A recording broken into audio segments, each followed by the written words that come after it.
Hello friends, आज की इस वीडियो में समझेंगे कि सीमेंट सैंड एग्रीगेट कितना यूज होता है यदि किसी स्लैब की कास्टिंग हो रही होती है।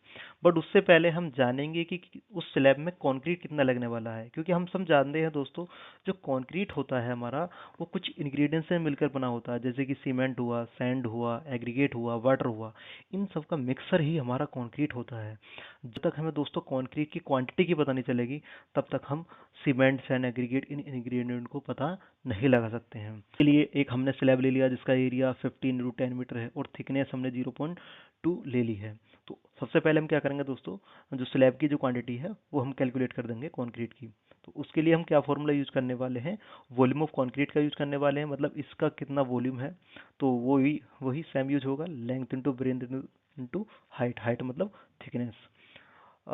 क्या है, मतलब 15 × 10 × 0.2 हो जाएगा, मतलब कितना निकल कर आ जाएगा जब इनकी कैलकुलेशन होने के बाद 13 क्यूबिक मीटर आ जाएगा। दोस्तों ये वैल्यू निकल कर आई है, ये निकल कर आई है वॉल्यूम ऑफ वेट कंक्रीट की, लेकिन हमको चाहिए वॉल्यूम ऑफ ड्राई कंक्रीट। क्योंकि जो ड्राई कंक्रीट होता है उसी में से हम इन इंग्रेडिएंट को निकाल सकते हैं, क्योंकि ये तो हमारे पास ड्राई फॉर्म में ही अवेलेबल होता है मार्केट के अंदर।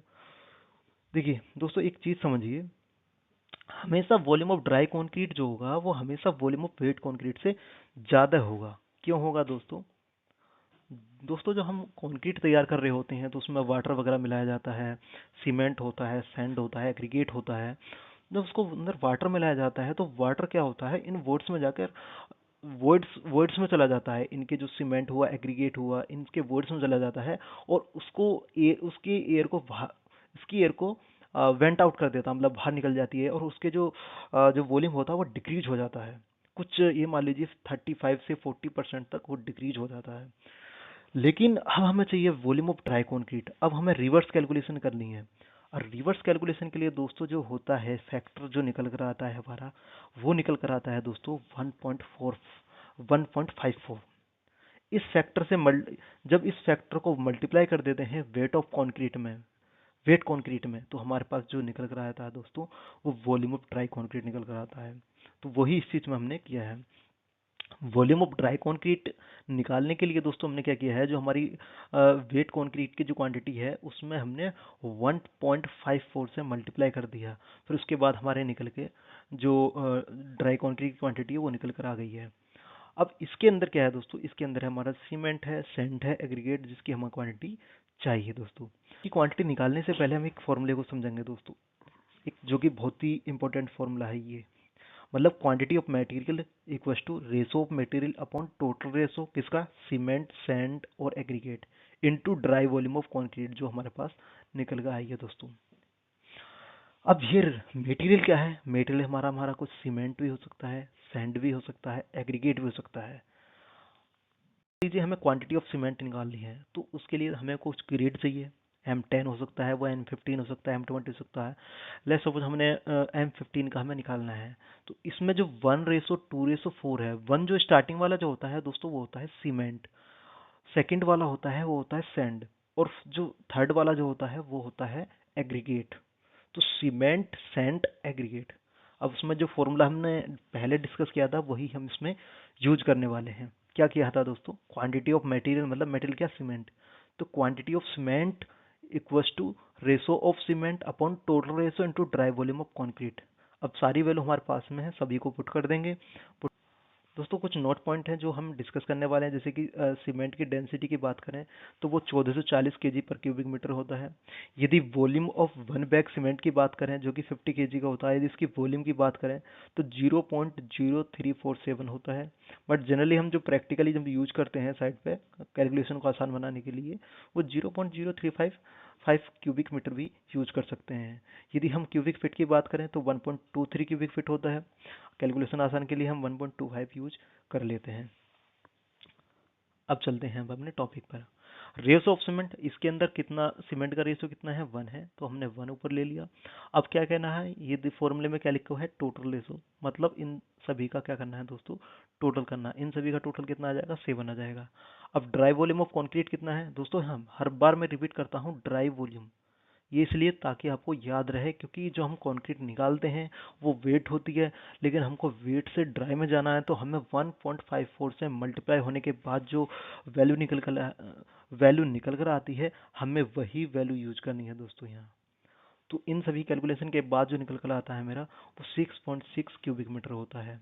लेकिन हम सभी जानते हैं सीमेंट जो होता है वो बैग्स में अवेलेबल होता है, मतलब नंबर्स में अवेलेबल होता है। तो हमें क्या करना है कि जो क्वांटिटी निकल कर आई है इसको इससे डिवाइड कर देंगे। जब इसको इससे डिवाइड कर देंगे, जो हमारे पास निकल कर आएगा वो दोस्तों नंबर्स होगा, बैग्स होगा।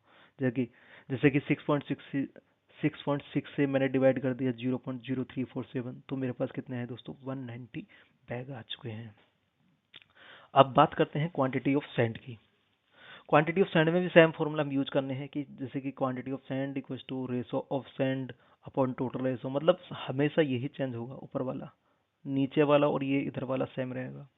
अब रेशो ऑफ सैंड कितना है, सेकंड वाला कितना क्या होता है दोस्तों, सैंड होता है।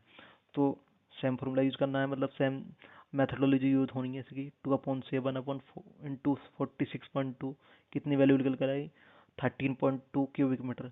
बट यदि आपको क्यूबिक फीट में बनाना है तो एक क्यूबिक फीट से क्यूबिक मीटर से क्यूबिक फीट बनाने के लिए दोस्तों जो हम यूज करते हैं वो होता है 35.32। तो उसके हिसाब से जब इनकी कैलकुलेशन करते हैं तो जो वैल्यू निकल कर आती है हमारी 46.4 क्यूबिक मीटर होता है। अब बात करते हैं क्वांटिटी ऑफ एग्रीगेट। दोस्तों क्वांटिटी ऑफ एग्रीगेट में भी सेम फॉर्मूला यूज करेंगे कि ratio of aggregate upon total ratio into dry volume of concrete. अब रेशो ऑफ एग्रीगेट कितना है दोस्तों, 4/7 इंटू 46.2, मतलब ड्राई वॉल्यूम ऑफ कंक्रीट होगा। इसके कैलकुलेशन के बाद कुछ हमारी वैल्यू ये निकल कर आती है। क्यूबिक मीटर में हमारी 26.40 क्यूबिक मीटर होता है, और क्यूबिक फिट की बात करें तो वही मल्टीप्लाई होने के बाद कुछ ये वैल्यू निकल कर आती है। अब दोस्तों हमारे पास सीमेंट की क्वांटिटी निकल गई, सैंड की क्वांटिटी निकल गई, और एग्रीगेट की भी क्वांटिटी निकल चुकी है। बट अब हमको ये इंश्योर करना है कि जो हमने जो तीनों इंग्रेडिएंट की क्वांटिटी निकाली है क्या वो सही है। तो उसके लिए एक हम फॉर्मूला यूज करते हैं दोस्तों, क्रॉस चेक फॉर्मूला है दोस्तों। हम तीनों की जो हमारे पास जो तीनों क्वांटिटी आई हैं उनको ऐड कर देते हैं। ऐड करने के बाद जो वैल्यू निकल कर आनी चाहिए दोस्तों, वो वॉल्यूम ऑफ ड्राई कंक्रीट के बराबर होनी चाहिए। दोस्तों यदि वो वॉल्यूम ऑफ ड्राई कंक्रीट के बराबर आ रही है तो इसका मतलब आपने जो कैलकुलेशन करी है वो सही है। यदि आपने यदि वो बराबर नहीं आ रही है तो आपने कुछ ना कुछ उसके अंदर मिस्टेक कर दिया है, तो आपको दोबारा उसको करने की ज़रूरत है। जैसे कि हमने दोस्तों यहाँ पर सीमेंट की क्वांटिटी हमने निकाली थी 6.60, और उसके बाद सैंड की क्वांटिटी हमने निकाली थी 13.20। देन उसके बाद हमने एग्रीगेट की क्वांटिटी निकाली थी दोस्तों, जैसे कि यहाँ पर हम अभी आपने देखी होगी 26.40। इन सभी को मैंने ऐड कर दिया। ऐड करने के बाद दोस्तों जो निकल कर आई मेरी, ये वॉल्यूम ऑफ ड्राई कॉन्क्रीट था, मतलब क्वांटिटी ऑफ ड्राई कॉन्क्रीट है दोस्तों। ऐसे ही इस तरीके की वीडियो पाने के लिए दोस्तों हमारे यूट्यूब चैनल को सब्सक्राइब कर लेना, और ऐसे ही हम क्वांटिटी सर्विंग से रिलेटेड वीडियो लाते रहेंगे, इसलिए हमारे यूट्यूब चैनल को सब्सक्राइब कर लेना। और मिलते हैं नेक्स्ट वीडियो में।